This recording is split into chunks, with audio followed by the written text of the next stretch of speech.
Hey, one consistent question that people have been asking on our channel is what band 3 roles are currently recruiting in the NHS that are offering visa sponsorship. Okay, so if this is your question and you're in the UK and you're looking to switch employer and join the NHS, or you just graduated and you're looking to get into the NHS through a band 3 role which is likely going to sponsor you, or even if you're abroad and you're looking to come to the UK and you're looking for roles that can easily sponsor you within the NHS, then this video is for you. Do well to watch the video to the very end and subscribe to this channel if you've not done that, because on this channel we share vital information on how to relocate to the UK and how to thrive as an immigrant while you are here. And if you're a returning subscriber, thank you so much for always coming back. Let's get started. So as you already know, the NHS is one of the biggest employer of foreign professionals in the UK.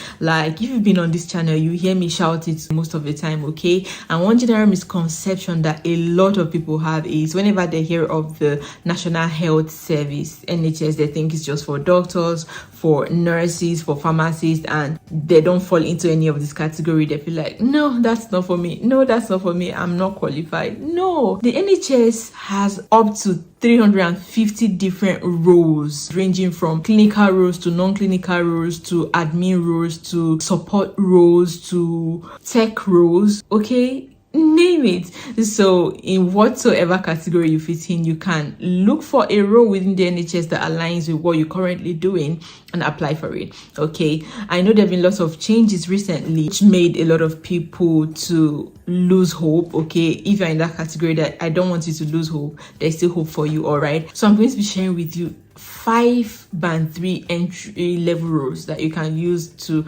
apply to the NHS, okay, and stand a higher chance of getting a certificate of sponsorship. All right, so the very first one on my list is dietetic assistant. All right, if you hear that name, it can sound like something very big. Do well to go to the NHS website, job website. All right, look at it, look for this role I'm talking about, look at the job description, look at the essential skills they are looking for, look at the criteria they are looking for, desirable criteria and essential criteria. Look at the ones you have and the ones that you feel like you don't have right now, but you can work towards getting, yeah, and then work towards it. Get these skills. But most of the skills that are required for assistant roles most of the time are usually things like someone who is enthusiastic, someone who is willing to learn, someone who is willing to grow, someone who is a team player, someone who has like the minimum English requirement, someone who has like an O level or something, someone who is good working on the computer, who is able to use like Microsoft application, someone who is conversant with the computer applications that are being used within the hospital and things like that. And if you break this down and you look at it critically, you will see that you have most of them. You have most of them,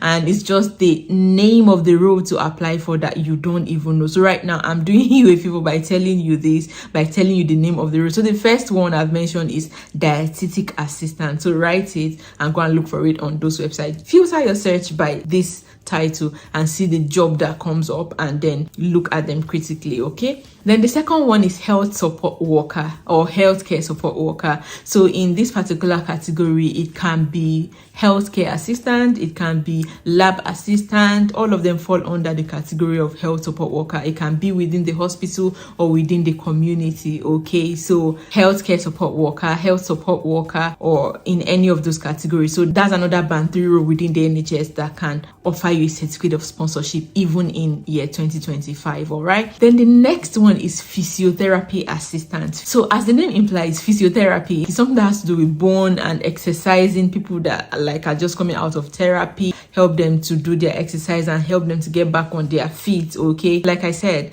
go to the job website, NHS job website, and search for this role and look at the requirements. You will see that most of the things that they are looking for, you might already have it. So position yourself, streamline your application to what is being requested in the adverts, in the job adverts, and then if you get an interview, you can then prove yourself. You can sell yourself to them. Yeah, you'll be sponsored. Then the very next one is speech and language therapy assistant. I've seen this one a lot actually, because once in a while I like to go to that job site and just look at what jobs are available right now, and also send to people on my list that I know are looking for jobs. So I've come across this one a whole lot of times, like a whole number of times. So you can look at it very well. I know when they say speech and language therapy assistant, some people might feel like, oh, do I even know how to speak the English? Like, it might sound like very, very big, but it's beyond that. Remember, you are going to be an assistant on this role, meaning that you are going to have a boss, you are going to have like a team lead, you are going to have a superior that you're always going to report to. So if you find anything difficult, they don't expect you to know everything off your head. They expect you to ask questions. So that's why you are an assistant. There will always be someone ahead of you available on your shifts that you can ask questions if you need help, if you need support, if you need clarification. So they don't expect you to be like a professional. So look at these roles very well. And guys, they are offering visa sponsorship for this role. I've seen it before. I'm going to try and look for some of this and paste it on this video so that I can see that I'm not just saying this. I've seen it several times. All right. Then the next one is radiography assistant. Radiography assistant. So this one is people that help with taking x-rays and all of that, scanning people and all of that. And like I said again, they don't expect you to be like the professional that does the main job. Your own is just to assist. As the name implies, you are going to be an assistant. All right. So you're not going to take full responsibility of the job. In fact, they don't expect you to even do things by yourself. If you know what the role entails, you are just going to be an assistant. Okay. So they need you to have the basic skills, being teachable. They need you to have some transferable skills, ability to own up to, say, your mistake, ability to take initiative, ability to learn, ability to grow, ability to work as part of a team. Some of these essential transferable skills, that's what you just require for this role. And guys, these are roles within the NHS that are currently offering visa sponsorship, even on band 3. Guys, don't sleep on this. Have you found value from this video? Do well to like this video, give this video a thumbs up so that YouTube can recommend it to other viewers. So have you applied for any of these roles? Have you been sponsored on these roles that I have just mentioned? And do you have any other band 3 roles that are currently being sponsored? Please drop it in the comment section so that others can also see it and learn from it. And if you are saying you don't know how to make the applications, I'm going to link a video up here on how to make an NHS application. Do also watch that video to learn how to make an NHS application. And until I come your way again, I remain Comfort Gideon. Bye bye.